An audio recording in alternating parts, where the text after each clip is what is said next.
देश यति बेला अर्थतन्त्रको हिसाबले होस्, आर्थिक गतिविधिले चलायमान हुन नसक्दा जटिल मोडमा छ। जताततै समस्याको चाङ छ। समाधान के हुन सक्छ? हामीले भाषण धेरै गर्यौँ, गफ धेरै गर्यौँ, तर कामतर्फ किन उन्मुख हुँदैनौँ?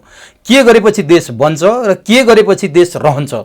आजको चुरो कुरोको चुरो बहसमा हामी यही विषयमा केन्द्रित भएर संवाद गर्नेछौँ। त्यसका निमित्त आजको चुरो बहसमा निरन्तर स्वनिर्भरका बारेमा आफ्नो भ्रमले भ्याएसम्म र आफ्नो क्षमताले भ्याएसम्म अभियान चलाउँदै आउनुभएका प्राध्यापक डाक्टर युवराज सङ्ग्रौला हुनुहुन्छ। उहाँसँग हामी यी विषयमा केन्द्रित भएर गहन र मिहिन ढङ्गले छलफल गर्नेछौँ। सबभन्दा पहिले म चुरो बहसमा प्राध्यापक डाक्टर युवराज सङ्ग्रौलालाई स्वागत गर्छु। डाक्टर साहब, यहाँलाई चुरो बहसमा हार्दिक स्वागत। नमस्कार, धन्यवाद। हामी कृषि प्रधान देशका जनता, गर्व हामीलाई कृषि प्रधान भन्नु। कुनै दिन हरियो वन नेपालको धन पनि भन्थ्यो, अब त्यो लगभग बिर्सिन लागिसक्यौँ।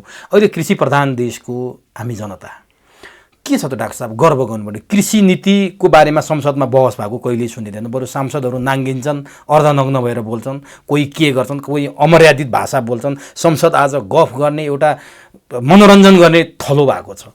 नेपालको कृषि प्रणाली ध्वस्त भयो। आयात सगरमाथाको चुचुरोमा पुगेको छ, निर्यात केही पनि छैन। यस्तो अवस्थामा हामी पुगेका छौँ डाक्टर साहब। अनि संसदमा कहिले होला कृषिको बारेमा छलफल? यहाँहरू जस्ता बुद्धिजीवीहरूले कहिले गर्नु होला नेपाली जनतासँग, किसानहरूसँग कृषिको बारेमा छलफल? यतातिर ध्यान दिनु पर्दैन डाक्टर साहब? कहिल्यै बहस भएको सुन्दैन। मैले त तपाईँले नै मलाई यसबारेमा अन्तर्वार्ता ल्या 5 वर्ष भयो होला। नेपालमा कृषिको उत्पादनको बारेमा नियमित रूपमा सधैँ मैले 5 वर्ष अगाडिदेखि बोल्दै आएको छु। नेपालमा कृषिलाई उत्पादनशील र प्रविधियुक्त बनाएर आत्मनिर्भर नबनेसम्म नेपालको आर्थिक विकास हुँदैन, मैले यो भनेर आएको छु। त्यति मात्रै होइन, मैले प्रयोग गरेर देखाएको छु।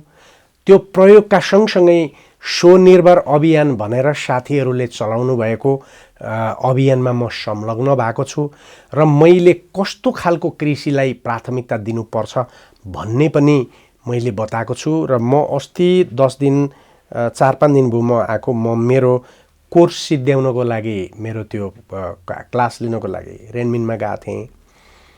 क्लास सिद्ध्याएर फर्किँदाखेरि सिचुवान युनिभर्सिटीको एकजना मेरो प्रोफेसर साथीले मेरो एक रात त्यहाँ बसेर ट्रान्जिटमा यता आउनुपर्ने थियो, थाहा पाएर बेलुका हामी 4 बजे आइपुग्छौँ, 1 घन्टा टाइम देऊ भनेर भन्यो। किनभने अघिल्लो साल हामी सबैले मिलेर एउटा किताब लेखेको थियो, त्यो किताब चाहिँ पब्लिस भएको थियो र त्यो किताब उनले मलाई दिनु थियो।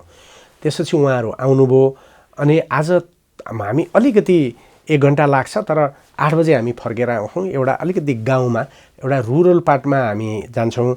एउटा त्यहाँ खाने ठाउँ छ, हामी त्यहीँ खान्छौँ।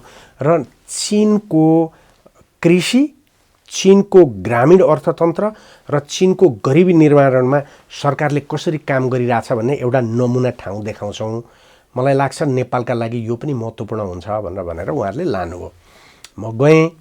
करिब 2000-2500-3000 रोपनीको एउटा राम्रो ठाउँ, भनाइको मतलब जमिन रहेछ। त्यहाँ एकजना किसानले, एक्लो सहरमा पढेर आएको व्यक्ति, सहरमा पढेर आएको शिक्षित एउटा किसान, जसले एग्रिकल्चर पनि पढे होइन, ओके, उसले कमर्स MBA पढेको, उसले गएर त्यो जमिन भाडामा लिएर त्यहाँ गहुँ छ, तपाईँको सर्सिउँको तेल भन्छौँ नि हामी, सर्सिउँ पेल्नका लागि पुरै पाकेको स्थिति छ। तपाईँको फुल छ, यति राम्रो फुल छ, तल माथि सबै आरू, त्यसपछि माथि आरू फल्या छ, चेरीहरू छ, तल त्यसको तल फुल फुल्या छ। तपाईँको यो कडी पत्ता भन्छ, कडी पत्ताका सयौँ रुखहरू छन्, त्यो मसला छ, टिमुर फलेको छ, तपाईँको माछा छ, आरू छ, सुन्तला छ, अहिले आरू पाक्न लागेको छ, चिया खेती छ, सबै खालको खेती छ, माछा छ, लाइब्रेरी छ, बस्ने स्टे घरहरू छन्। र यो हाम्रो पार्टी प्यालेस छ नि, यो पार्टी प्यालेस जस्तो बिहे गर्ने ठाउँ छ। बेहुलाको परिवार र बेहुलीको परिवार बस्ने ठाउँ छ।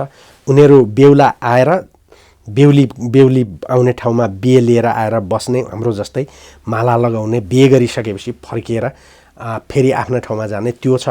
अनि त्यहाँ चाहिँ बेहुला बेहुलीहरूदेखि लिएर फोटो खिच्नेहरूदेखि जम्मै छन्, सबै फलफुल छन्। गजबको कुरो के छ भने तपाईँले त्यहाँभित्र जे खाए पनि हुन्छ, जे पाकेको छ त्यो खाए हुन्छ, आफै टिपेर जति खानुस् मतलब छैन। तर त्यहाँभित्र तपाईँको जन्ती आए पनि, प्राध्यापक आए पनि, विद्यार्थी आए पनि ऊ त्यहाँभित्र इन्ट्री सर्टेन पैसा लिएर पस्छ। जस्तो उदाहरणको लागि 5,000, एउटा मान्छेले 5,000 भन्दा कति खाला? तपाईँको 200 मान्छे आयो 5,000 तिर, भित्र जे खानुहुन्छ, पौडी खेल्नुहोस्, लाइब्रेरीमा बस्नुहोस्, माछा खानुहोस्, अब त्यो एक्ज्याक्टली कति हो मलाई थाहा छैन, तर एकजना मान्छे अगाउजी खाँदा लाग्ने मजाको पैसा उसले लिन्छ, त्यो 10,000 11,000 होला। उसको सबै उत्पादन मान्छेहरूले त्यहीँ गएर खाँदो रहेछ, बिहे इत्यादि। अनि त्यसपछि आएर हामीले यो अहिले बिचमा 5-6 वटा बैठकहरू गऱ्यौँ र म साथीहरूलाई के भनिरहेको छु भने, मैले भगुन्नेमा गरेको कुरा त एक्ज्याक्टली ठिक रहेछ नि, त्यो त पुरै आम दर्शकका लागि मैले त देखेको थिएन त्यो। मलाई त्यस दिन यो फार्ममा गएपछि ओहो मैले गरे त ठिक रहेछ नि त। अब यही हो नेपालको उत्पादन। अब ठ्याक्कै यही मैले पनि अरू क्याम्पसमा जाँदाखेरि डाक्टर साहब मैले यहाँसँग जसरी कुरा गरेको थिएँ त्यो स्टाइल सुरु भइसकेको पाएँ। म यही हो सकारात्मक भने। मैले तपाईँहरूलाई पटक पटक भने देश बनाउन नेता हुनु पर्दैन, विज्ञताले सोचले बन्छ देश, मैले भनेको थिएँ।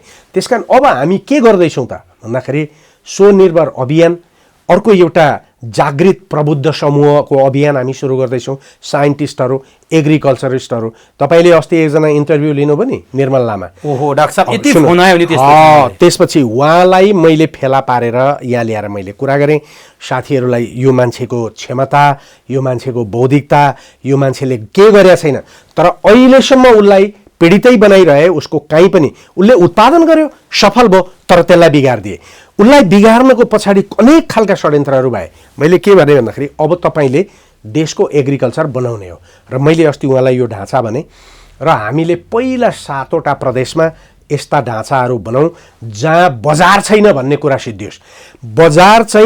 बजार त त्यहाँ गएर खोजेर खानु परोस्। मैले तपाईँलाई एउटा उदाहरण अहिले भनौँ, यो काठमाडौँ भ्यालीभित्र बनेका 1,000 भन्दा बढी पार्टी प्यालेस जो पैसाले पैसा कमाउन चाहन्छ, देशको उद्योग, देशको अर्थतन्त्र होइन, उसलाई देशको माया होइन, व्यक्तिगत माया, बियर खाने माया, पैसाको लागि माया।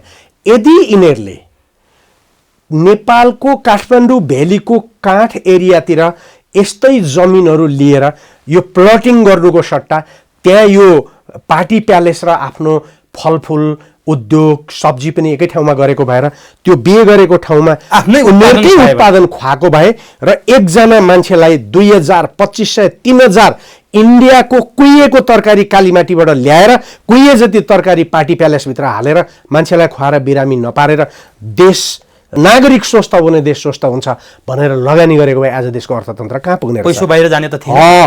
तर यो हुन दिँदैन, किनभने नव उदारवादले हुन दिँदैन, लुटेराहरूले हुन दिँदैन। देशको शासन व्यवस्था नव उदारवादमा छ, त्यसकारण हामी यसको विरुद्धमा लड्छौँ। यो कसरी चिन्ने त डाक्टर? यसको विरुद्धमा जस्तो मैले भने नि, हिजो निर्मल लामालाई मैले ल्याएँ, मैले उहाँलाई तपाईँ अब यो बनाउनुहोस्। अर्को एकजना बालकृष्ण उप्रेतीजी भन्ने अर्को कृषिविद हुनुहुँदो रहेछ, छोराछोरी अस्ट्रेलियामा गएर बसेका छन्, म बस्दिनँ यहाँ बस्छु। मैले उहाँसँग कुरा गरेँ, मैले अनेकौँ कृषिविदहरूसँग कुरा गरिरहेको छु र उहाँहरूलाई भनिरहेको छु, तपाईँ हामीले नेताले त देश बनाएनन्, तपाईँ हामीले एउटा इतिहास बनाउने गरी देश बनाइदिउँ। र हामीले देश बनाउने भनेको नयाँ सोच लाने हो। अब देशमा दुईटाको बिचमा लडाइँ त सुरु भयो नि। त्यो लडाइँ के? दक्षिणपन्थी उदारवादी अराजक बनेर सत्ताका लागि राजनीति गर्ने, मान्छेलाई झुक्याउने र एउटालाई पछारेर शासनमा आउने दक्षिणपन्थी राजनीतिक र विदेशीहरूको कुरा गर्ने, विदेशीहरूको थलोमा बसेका व्यक्तिहरूले बोकेको राजनीति र राष्ट्रियता, देशभक्ति अनि सामूहिकरण, मानिसहरूको पुँजीलाई सामूहिक गरेर गाउँमा अर्थतन्त्र लगेर सहरमा होइन उत्पादनको केन्द्र गाउँमा बनाएर गाउँलाई सुन्दर बनाएर भोलि गाउँ जस्तो सहर हो, सहर जस्तो गाउँ होइन, ओके, त्यस्तो बनाउने, त्यहाँ स्कुलमा शिक्षा लाने। अब आन्दोलन भनेपछि देशभक्त सामूहिकृत एउटा समाजवादी कल्याणकारी मान्यताको राजनीति र एउटा राजनीति। अब यो पार्टीको लडाइँ होइन, यो त विचारको लडाइँ हो। विचारको लडाइँ तर नीतिगत समस्या छ नि डाक्टर साहब, यहाँलाई सम्झाउन। नीतिगत समस्याको विरुद्धमा लड्न त यो अभियानको कुरा जस्तो एउटा यात्री भन्ने मोटरसाइकल जो नेपालमै बनेको थियो त्यसलाई कति अवरोध गरे। महावीर पुनले माइतीघर मण्डलामा लम्पट पर्दा यहाँ स्वनिर्भरका तर्फबाट साथ दिनुभयो, भिटर ब्याजीहरूलाई उमेशजी यतातिर गएर मान्छेलाई फ्रस्ट्रेट नगर्नुहोस् न। तपाईँलाई आमाले सजिलै पाएको हो? विचार र मान्छे जन्मिन पीडा हुन्छ। तपाईहरू हरेक कुरो सजिलो खोज्नुहुन्छ। तपाईहरूलाई हरेक कुरा महावीरले यात्री बनाए खुरुक्क सरकारले लगिदियोस्। संसारमा कहाँ भएको छैन त्यो। यात्रीको बारेमा महावीरले बताए, ठिक छ, मान्छेले अब चिने, सरकारले गर्यो नि त। सङ्घर्ष, नयाँ चिज आउन, नयाँ व्यक्ति आउन मान्छेले मर्नुपर्छ। कयौँ आमाहरू मर्दैनन्। तपाईँको मार्क्सवादी चिन्तन आउनुको लागि कति मान्छे मरे भन्नुहोस् त। मार्क्सभन्दा अगाडि कति मरे। तपाईँले मार्क्सको कथा सुन्नु भएको छ? जसले आज यहाँ ठुल्ठुला नेताका मार्क्सले मजदुरहरूको तर्फबाट आन्दोलनमा भाग लिएर मार्क्सवादी राजनीतिको वर्ग विश्लेषण गरेपछि जर्मनीले उनलाई निकाला गर्यो। निकालेपछि उनलाई फ्रान्स गए, रेलमा हालेर पठायो, थुनेन। फ्रान्सले रेलवे स्टेसनमा समातेर भन्यो, तिमीले त यहाँ बस्नु हुँदैन, हामी तिमीलाई यहाँ बस्न दिँदैनौँ, तर पक्रिँदैनौँ, तिमी कहाँ जान्छौ, तिमी बेल्जियम जा। रेलमा हालिदियो, बेल्जियम गए। बेल्जियमले त्यही भन्यो, बेल्जियमले निदरल्यान्ड पठाइदियो। निदरल्यान्डबाट फेरि बेल्जियम आए। बेल्जियमले होइन हामी राख्छौँ, त्यो त फ्रान्सबाट आएको, फ्रान्स जा। फेरि फ्रान्स रेलमा कुदाएको छ, त्यो आजित पारेर। अनि फ्रान्सले के भन्यो भने, तँ जर्मनी गइस् भने फेरि यहीँ पठाउँछ, तँ बरु बेलायत जा। मार्क्स बेलायत आए। बेलायतमा आउँदा उनीसँग केही थिएन। बेलायतमा बसे। बेलायतमा एउटा सामान्य $7-8 जागिर खाएर, तपाईँलाई थाहा छ मार्क्सले चियान खन्ने कामसम्म गरेको बाँच्नका लागि। तपाईँले आज हामी मार्क्स र ऊ देख्छौँ, ठुलो तालु खुइलिएको फोटो, मार्क्स मार्क्स भन्छौँ, तर यी मार्क्सवादीहरू जो यहाँ आज नेता बनिया छन्, यिनीहरूलाई थाहा छ मार्क्सको पीडा। यिनीहरूले देखेछ लेनिनले गरेको पीडा। लेनिनले खान नपाएर स्विडेन पुगेर बाँच्न, पेटमा भोक लाग्दा आइसका डल्ला खाएको यी नेता कथित कम्युनिस्टलाई थाहा छ। माओ त्से-तुङले 7 महिनामा माछाको मासुको 2 टुक्रा भेट्दा 1 टुक्रा खाएर 1 टुक्रा कागजमा पोको पारेर बेलुकालाई राखेको यिनीहरूलाई थाहा छ। क्रान्ति त्यसै हुन्छ। तपाईँहरू ठान्नुहुन्छ देश अर्कैले बनाइदियोस्, फटाफट आओस्। तपाईँ र मलाई जन्माउँदा आमाले कति पीडा गरेको छ कहिले सोचेका छौँ?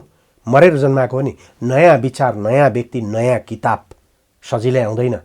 त्यसकारण भनिन्छ विचार निर्माण गर्ने मान्छेलाई जसले किताब लेख्छ, किताब लेख्नलाई पीडा थाहा हुन्छ। घोडालाई थाहा हुन्छ मान्छे बोकेर कुद्दा कति पीडा हुन्छ भन्ने।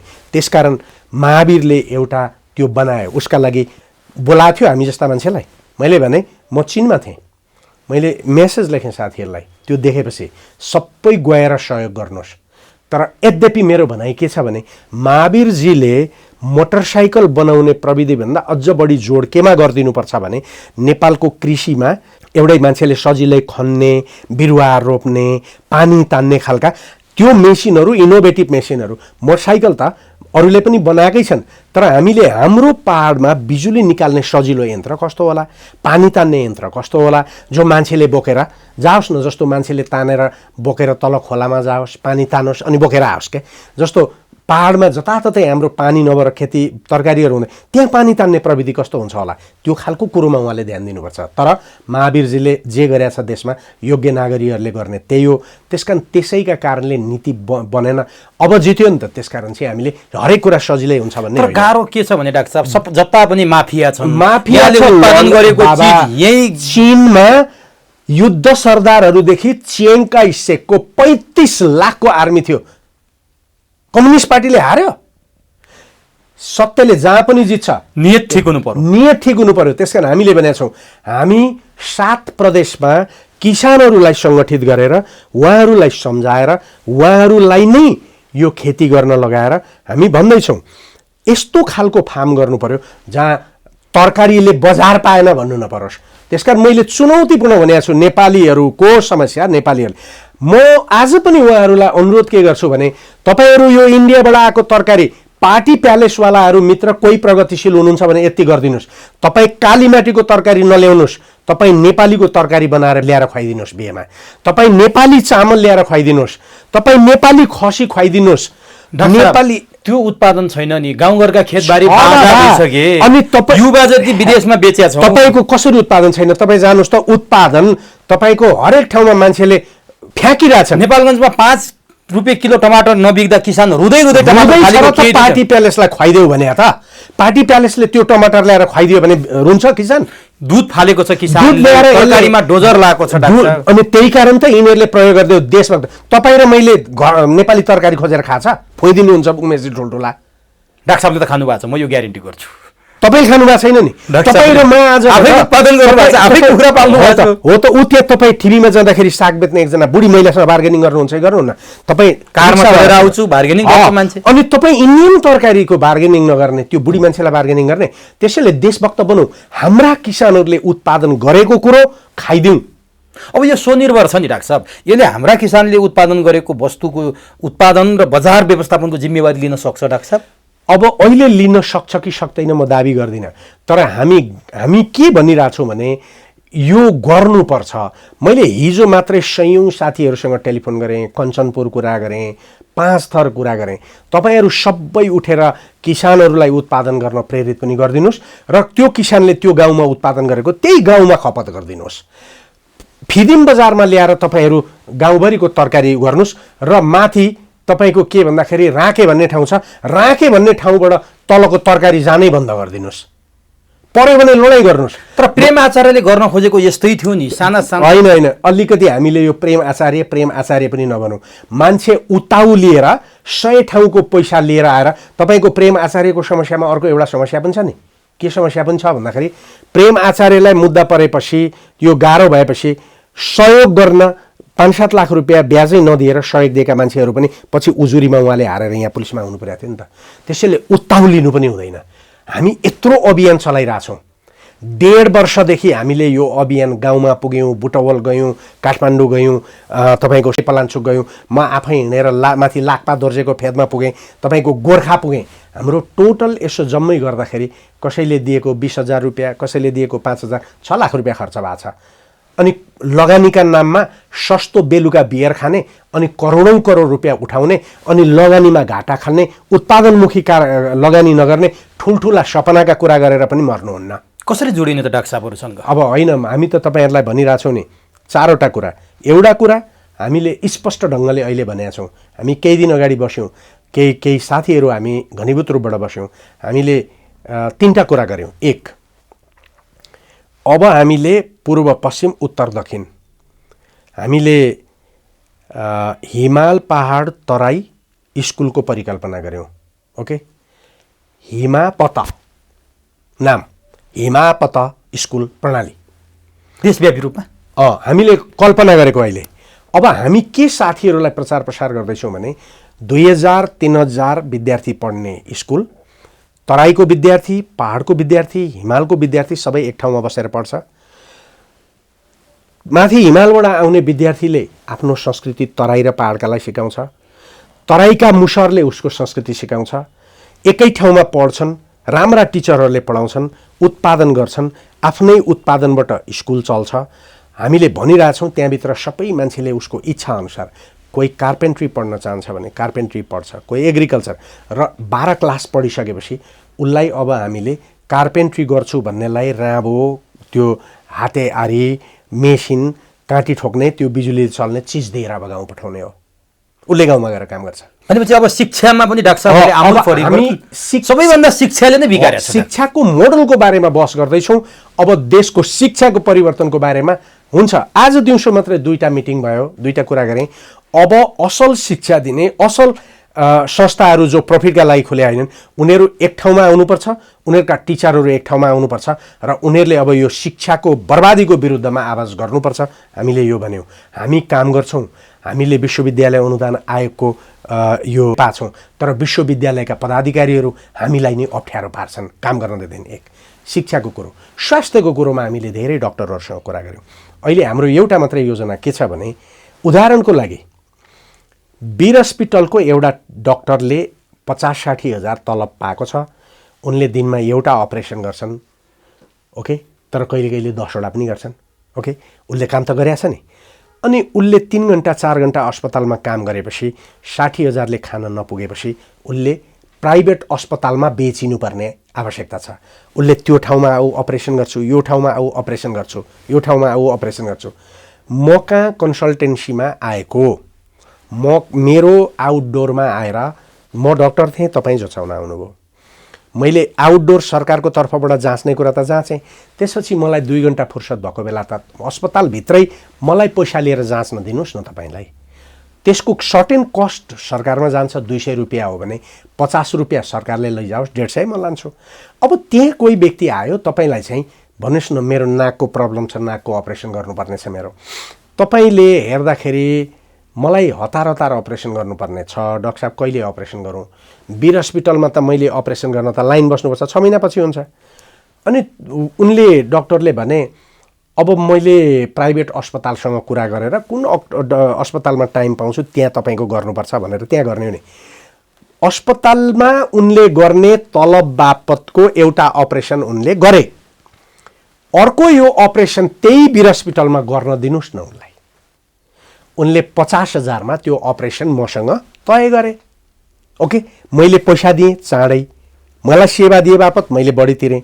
उनले 50,000 मा अपरेसन गरे बापत 20,000 रुपियाँ अस्पताललाई दिन्छन्, 30,000 लान्छन्। उनले 3टा अस्पतालमा 3टा अपरेसन दिनमा गर्न त्यही अस्पतालमा पाए भने उनले दिनको 1 लाख कमाएन? अनि हरेक दिन होला 10 दिन 1-1 लाख कमायो भने एउटा डाक्टरले 10 लाख कमाएपछि तपाईँको सरकारी अस्पताल छोड्छ? बिरामीलाई पनि कम पर्यो, बिरामीलाई पनि कम पर्यो। अर्को कुरो, अब प्राइभेट अस्पतालको डाक्टर चाहिँ तर त्यहाँभित्र राखेको छ, राजनीतिकृत गराएको छ, काम गर्न दिएको छैन। अनि फटा डाक्टर बाहिर गएर काम गर्छस् भनेर उनलाई गाली गरेको छ, अपमान गरेर कसैले काम गर्छ? विश्वविद्यालयमा पनि त्यही छ हालत। विश्वविद्यालय हो।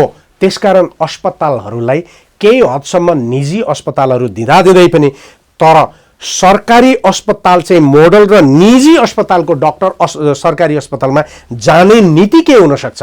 अब हामीले बनाएर गाउँ-गाउँमा प्रचार गर्नुपर्छ, अस्पतालमा प्रचार गर्नुपर्छ। त्यसकारण सकारात्मक कुरा, नागरिकहरूलाई नयाँ संस्कृति र चेतना सँगसँगै अब हामीले उत्पादन गरेनौँ भने देश रहँदैन, हामीले शिक्षालाई परिवर्तन गरेनौँ भने देश रहँदैन, त्यसकारण स्वास्थ्यलाई परिवर्तन गऱ्यौँ भने देश रहँदैन। त्यसकारण अबका बालबालिकाहरूलाई देशमा बस्ने, देशमा काम गर्ने, देशप्रति भरोसा गर्ने, तर उसले मागेको कुरो देशले पनि उसलाई दिने, पहिला त्यस्तो समाजको लागि आन्दोलन। तर नि डाक्टर साहब, मैले केही बच्चासँग कुरा गरेँ, केही स्कुलहरूको एउटा प्रतिनिधि उदाहरण दिउँ डाक्टर साहबलाई। त्यहाँ बाइबल छ अरे, तर हिन्दू धर्मसँग सम्बन्धित केही कुनै किताबै छैन। बच्चाहरू अनि कहाँ हावाले लाइब्रेरीहरूमा बाइबल राखिन थाले, हावाले उडाएर पुर्याउनु त तपाईँको वेद। पण्डित टुप्पी पाल्ने, जातका कुरा गर्ने, यो दलित हो, यो बाहुन हो। हाम्रा बाहुनले, हाम्रा पण्डितले पुग्नु पर्यो नि त स्कुलमा। जातपात केही छैन, वेदमा ज्ञान छ। त्यसकारण यो कोही तल र माथिको छैन। म तपाईँहरूलाई संस्कृत भाषा पढाउन आएको, म त क्लासमा पढाउँछु त। पहिलो कुरो, हाम्रा पण्डित र हाम्रा कथित बाहुनहरूले जातपातको अपहेलना गर्न छोड्नु पर्यो नि त। तपाईँले देख्नुभयो? देखेँ त, मेरो ठाउँमा त देख्नुभयो नि। थरै परिवर्तन गरिदिनु शिल्पी। अनि त्यहाँ पनि त क्रिस्चियन बने नि त। मैले भने तिमीहरू किन क्रिस्चियन बन्यौ? सर, हामीलाई त बाहुनले त छेउमै जान दिँदैनन्, सँगै बसेर खाँदैनन्। समाजमा आज हिन्दू राज्य बनाउने भन्ने ब्राह्मणहरूले दलितहरूमाथिको अन्याय, दलितहरूमाथिको अपहेलना उनीहरूले बन्द गरे, सँगै बसेर खान तयार छन्। म पण्डितहरूलाई चुनौती दिन्छु, यदि यो देश बनाउने र बाइबल रोक्ने हो भने तपाईँ कति आज दलितसँग बसेर खान तयार हुनुहुन्छ? मैले त देख्नुभयो, मैले त मेरो त्यहाँ, र म दलितलाई पनि चुनौती दिन्छु, एनजिओ चलाउनेहरूलाई। तिमीले के गर्यौ? मैले त 13 जना दलितलाई जागिर दिएर राखेको छु, जसले त्यो खाना पकाएर उनीहरू खान्छन् र युवराज सङ्ग्रौला उनीहरूले पकाएका दिन सन्तुष्टि भएर भात खान्छ। परिवर्तन हुँदो रहेछ त, देख्नुभयो नि। त्यहाँ काम गर्ने महिलाहरू कति सफा छन्, उनीहरूको सोच हेर्नुहोस्, बोलेको कुरा हेर्नुहोस्, सकिन्छ। र कतिपयले डाक्टर साहबको धेरै चाहिँ अब 99% चाहिँ धेरै मान्छेलाई त्यसले राम्रो सन्देश दिइरहेछ। कतिपय अब यहाँसँग व्यक्तिगत रिसिभी भएका हुन् कि ढोङ भनेर यहाँको चाहिँ अलिकति नकारात्मक टिप्पणी पनि भेटायो कि डाक्टर साहब। तपाईँको एउटा केही मात्रै एकदम सीमित। यो समाजमा यही कलेज मैले बनाएको कुरो ढोङ हो, आडम्बर हो, लुटेरा हो भन्ने छ नि। किनभने उनले बनाउन सकेन। नेपाली समाजभित्र एउटा कुण्ठित अपराधी मानसिकता छ, त्यो अरू देशमा भन्दा अलिकति बढी छ नेपाली समाजमा। त्यसले राम्रो कुरो अरूले बनाएको देख्दैन। त्यसले कसलाई गाली गर्छ? त्यसले भोला रिजाललाई गाली गर्छ, त्यसले भगवान कोइरालालाई गाली गर्छ, डाक्टर सङ्ग्रौलालाई त्यसले गाली गर्छ। डाक्टर सङ्ग्रौलालाई गाली गर्छ, त्यसले महावीर पुनलाई गाली गर्छ, त्यसले गाउँमा त्यस्तै गर्ने राम्रो गर्ने शिक्षकलाई गाली गर्छ, त्यसले आफ्नै घरको राम्रो दाजुलाई गाली गर्छ, भाइ चोर छ भने भाइतिर नजिक हुन्छ दाजुलाई गाली गर्छ, त्यसले आफ्ना आमा बाउलाई गाली गर्छ। त्यो रोग हो। त्यस कारण त्यस्ता कुरा म हेर्दिनँ। तपाईँले देख्नु भएको छ, म आह्वान गरिदिन्छु नि, तपाईँ कसैलाई लाग्छ यो कलेज के हो भन्ने मेरा खातापाता हेर्न आऊ। यो प्राइभेट होइन, मुनाफा रहित, यो प्राइभेट संस्था होइन, यो मुनाफा रहित हो। यो हामीलाई कसैले पैसा दिँदैन, त्यसकारण यही पैसा उनीहरूले उठाएर उनीहरूले चाहिँ के भन्दाखेरि यही लगानी गरेर बोर्डले चलाएर यो स्कुल चल्याछ। यो कोही आडम्बरी र यो भन्ने कोही मूर्ख रोगी मान्छे छ भने आएर हेर। युवराज सङ्ग्रौलाले 60,000 तलब र 15,000 मेरो जुन यहाँ बिहानदेखि बेलुकासम्मको खाना ड्राइभरको भत्ता बाहेक ल्याएछ भने देखाऊ, तिमी गरेर देखाऊ। यस्तो चुनौती दिन्छु म। अब नि डाक्टर साहब, यहाँले शिक्षाको कुरा गर्नुभयो, कृषिको कुरा गर्नुभयो, स्वास्थ्यको कुरा गर्नुभयो। म एकपटक डाक्टर साहब पनि यहीँको नेपालकै शिक्षाबाट हुर्केर बढेर पढेर बाहिर पढेर यहाँ आएर सेवा गरिरहनु भएको छ। एकपटक त्रिभुवन विश्वविद्यालय, जेठो विश्वविद्यालयमा जाउँदा केही दिन अगाडि मात्रै डिपार्टमेन्ट चिफलाई चाहिँ एकजना आंशिक प्राध्यापकले हप्काको हेलमेट प्रहार गर्न खोजेको त यहाँले सायद त्यो भिडियो हेर्नुभयो होला। यस्तो संस्कार छ नि डाक्टर साहब हामी कहाँ। विद्यार्थीले शिक्षक टेर्दैन। संस्कृति ध्वस्त पारिदिएपछि, मनोवृत्ति ध्वस्त पारिदिएपछि 2046 सालभन्दा अगाडि निरङ्कुशता थियो तर अनुशासन थियो। 2046 साल पछाडि स्वतन्त्रता छ तर अनुशासन छैन। देशको युवा एउटा राजनीतिक सत्ताका लागि, आफूले सत्ता प्राप्त गर्नका लागि उसलाई गुन्डा, उसलाई जुन एउटा चाहिँ भारी बोक्ने गोठालो बनाएर प्रयोग गरियो, उसलाई पढ्न दिएन। परिणाम के हो भनेर भन्दाखेरि उसले राजनीतिमा नेताहरू 47 सालदेखि चुनाव लडिरहेछन्, उसलाई ठाउँ छैन। जागिर खाउँ उसले दक्ष तरिकाले पढ्ने समय नै बर्बाद गर्यो। अब के गर्ने त भन्दाखेरि यस्तै मनोवृत्तिहरू हुन्। त्यसकारण एउटा व्यक्ति, एउटा घटनालाई अब हामीले सोच्न छोडौँ। हामीले सोच्ने के हो भने देशको परिवर्तनको लागि एउटा नयाँ संस्कृति र एउटा नयाँ चेतनाका लागि जो विज्ञानमा आधारित छ, जो एउटा जनताको विकासमा सहभागिता स्थापित गर्ने जनतन्त्र, अहिलेको व्यवस्था भने कुलीनतन्त्र, ठालुतन्त्र हो। जनतैले आफ्नो बाटो बनाउने, जनतैले आफ्नो बाटो सुधार्ने र राज्यले त्यसका लागि सहयोग गर्ने। अस्ति मैले त्यही अघिको तपाईँले रोकिदिनुभयो त्यो फार्म हेरेँ। त्यस्तो फार्ममा मैले उसलाई सोधेँ, राज्यले तपाईँहरूलाई कति सहयोग गर्छ? उसले भन्यो राज्यले पैसा सहयोग गर्दैन। चीनको कुरा, राज्यले पैसा सहयोग गर्दैन तर राज्यले नीति सजिलो बनाइदिन्छ। हो, यहाँ नीति अप्ठ्यारो छ नि हामी। अनि हो त, त्यही नीति अप्रो त तपाईँको नव उदारवादले ल्याएको हो नि त। अघि मैले भने नि त्यो नीति कस्तो हो तपाईँको सजिलो भने भन्दाखेरि 2 किलोमिटर पर 6 लेनको बाटो छ। मैले यहाँ फार्म सुरु गरेँ। मैले यहाँ फार्म सुरु गरेको रजिस्ट्रेसन गरेको मैले फार्म सुरु गर्न अब सुरु गरेर रजिस्ट्रेसन गर्ने बित्तिकै सरकारले तत्काल 2 लेनको बाटो पिच यहाँ जोडिदियो। पानी थिएन, पानी ल्याइदियो। अनि बिजुलीको त्यो ट्रान्समिसन पनि राखिदियो। भनेपछि जति पूर्वाधार राज्यले दिनुपर्ने उसले दियो। मैले फटाफट बनाउन थालेँ। एक, अब मलाई फुलको बिरुवाहरू चाहियो। यो फुलहरू जुन टनाटन फुलिरहेको थियो, यो फुलको बिरुवा अस्ट्रेलियामा मात्रै थियो। मैले अस्ट्रेलियाबाट ल्याउन सक्ने स्थिति थिएन। त्यसैले मैले राज्यलाई चाहिँ यो फुल चीनमा भयङ्कर बिक्छ, यो फुलको बिरुवा चाहिँ अस्ट्रेलियामा पाइन्छ भनेपछि अस्ट्रेलियाबाट सरकारले बिउ ल्याइदियो। मैले बिउ राखेँ। ओके। अनि त्यसपछि त्यो जुन चेरी हो, मैले त्यहाँ फोटो पनि हालेको थिएँ। त्यो चेरी टिपेर खाएँ मैले यति खाएँ कि त्यस दिन बेलुका। अनि खाएको जति मलाई पनि एकदम, म त अब फेरि यो मामलामा त काफी लोभी मान्छे छु। खाएका सबै सुन्तलादेखि त्यो बिउहरू त म खाएर गोजीमा हाल्छु नि त। तपाईँले देख्नु भएको छ त्यो खाएको चपाको चेरी जतिको जम्मै बिउ मैले गोजीमा हालेर 100 दाना जति ल्याएँ। अनि तैँले फ्याँक्न बाहिर फ्याँकै हुन्छ भने होइन म यो नेपाल लान्छु भनेर मैले ल्याएँ। ओके। त्यो चेरीको बिउ पनि उसले त्यहाँबाट ल्याइदियो। अनि सबै चिज जस्तो माछा बिरामी भयो, सरकारले आएर तुरुन्तै औषधि गरिदिन्छ। त्यहाँ ठुलो लाइब्रेरी एउटा हल छ। सरकारले के गरिदियो अरे भन्दाखेरि त्यो टोटल एरियाको जति पनि प्रतिनिधि र कम्युनिस्ट पार्टीहरूको मिटिङ हुन्छ नि, कमिटीको, त्यो मिटिङ त्यहाँ राख्नु भनिदियो अरे सरकारले। त्यो गरेपछि त त्यहाँ खायो नि। हेर्नुहोस् यहाँ के हुन्छ।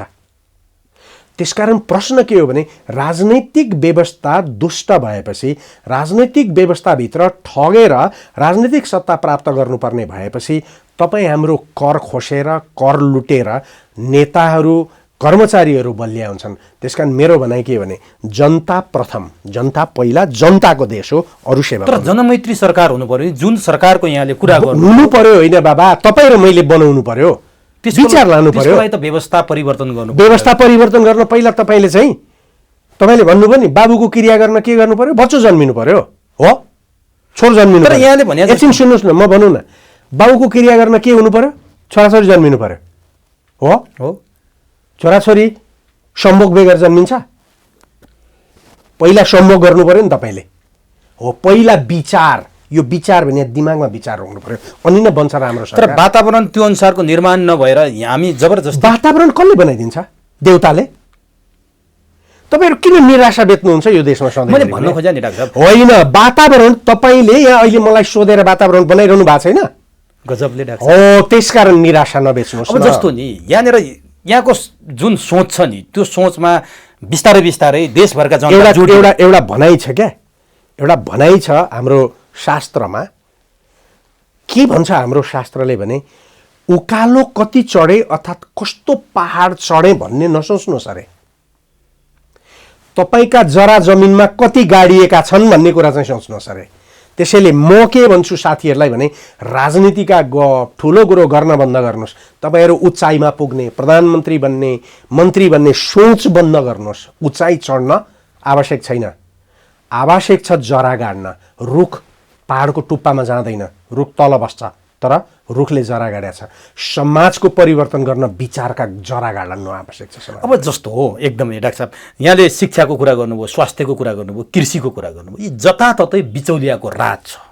यो बिचौलियासँग लड्न गाह्रो छ क्या, सरकारसँग भन्दा पनि। यी बिचौलियालाई कसरी परास्त गर्ने? एउटा कहानी सुनाइदिन्छु तपाईँलाई। एउटा कहानी छ स्कटल्यान्डको। स्कटल्यान्डमा मुसाले यति दुःख दिए नि, यति दुःख दिए, प्लेग उत्तिकै, खानेकुरा उत्तिकै, सारा मान्छे चिन्ता। तपाईँका मुसा भने होइन बिचौलिया हुन् होइन।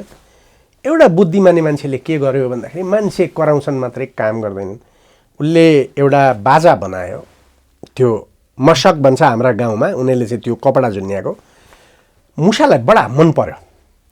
उसले गाउँदै हिँड्यो, मुसा पछि गए, ऊ गाउँदै हिँड्यो, मुसा पछि गए।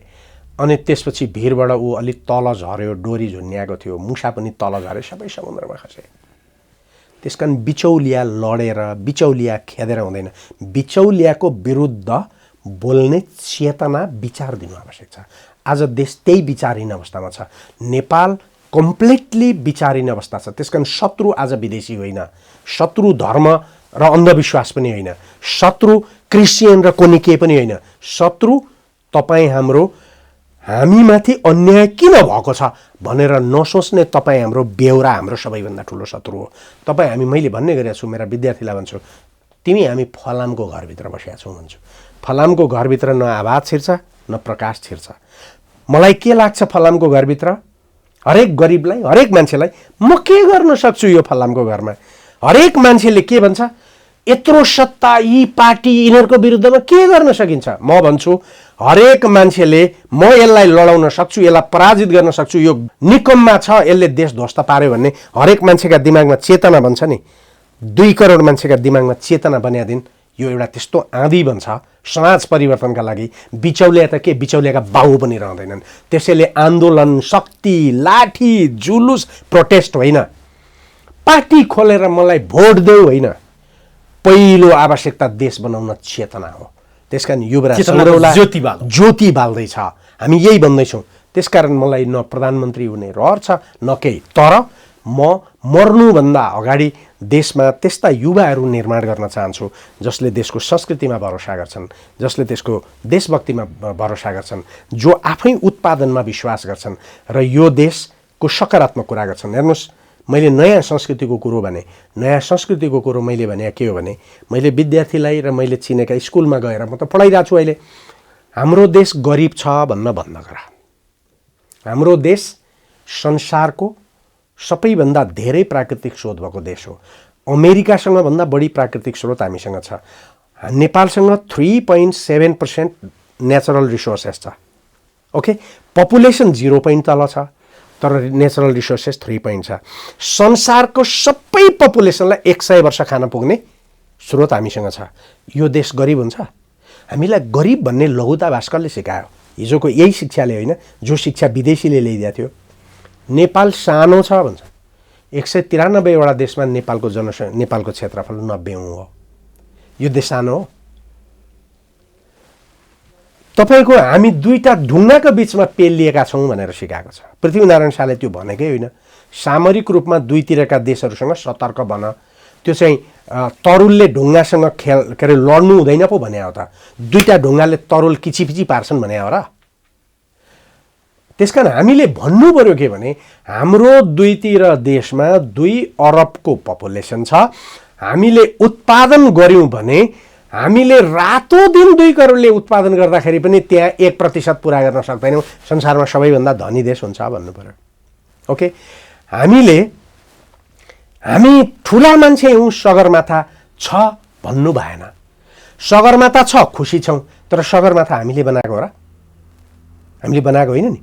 सगरमाथा त हामीले पाएको हो। ओके, हामीले यो लघुताभासपूर्ण कुरा गर्न बन्द गर्नु पर्यो। हामीले भन्नु पर्यो नेपाल धनी छ, तर हामीले धनलाई प्रयोग गर्न सकेका छैनौँ। नेपाल सानो छैन, नेपाल करिब आधाभन्दा ठुलो देश छ। नेपालको जनसङ्ख्या 3 करोड छ। हामीले त भन्नु पर्यो हाम्रो जनसङ्ख्याले त संसारमा विभिन्न देशमा काम गरिराखेको छ। हामीले भन्नु पर्यो हामी निराशा भएर हामी लाउरे संस्कृति बोक्ने होइनौँ। हाम्रा मान्छे काम पर्दा देशमा काम गर्छन्, काम नभएको बेला विदेशमा गएर काम गर्छन्। हामीले भन्नु पर्यो हामी भाते होइन, भात हाम्रो सबैभन्दा संसारको राम्रो खाना हो भन्नु पर्यो। हामीले बन्द गर्नु पर्यो सन्तोषम परम सुखम, सन्तोष गरेर आनन्द पाइन्छ, सन्तोष गर्ने होइन कर्म गरेर पाइन्छ, गीताले सुनाउँछ। तर आज यहाँ र मैले कुरा गर्दा त देश त विश्वमा मानव तस्करको देश भनेर बनिरहेछ त। यस्तै खालका कुराले बनायो, यस्तै खालका कुराले लघुताभासले बनायो। हाम्रो देशमा खेल्ने खेलाडीहरू आए, यो बारेमा धेरै नसोध्नुहोस् न।